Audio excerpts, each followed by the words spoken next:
This one comes from Margaret in Melbourne, and she asked, does BHP have a moral obligation to tackle climate change, and is the board willing to relinquish some of our future profits to safeguard the environment?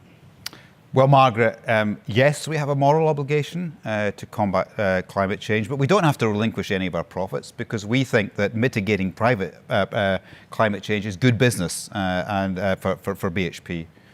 So kind of let me explain. We've designed our portfolio so that we can shift the makeup of our products as society shifts its expectations towards a lower carbon and probably more electricity intense source of energy going forward. And by moving that way, we can maintain the opportunities to invest for our company, but also maintain the profitability, whilst at the same time allowing the world to actually continue to grow and for populations to grow, but without growing, and in many ways is reversing the trend on the emissions of CO2. But of course, that all very much starts back with us. The first thing we must do is to make sure that our operations are as decarbonized as we can make them.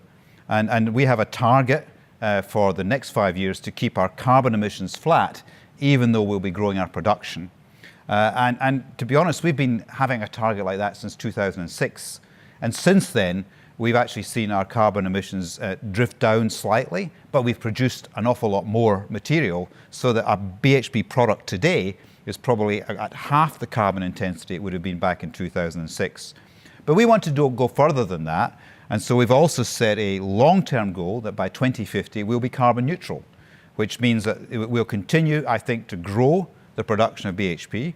But by 2050, that will come at no net carbon emissions.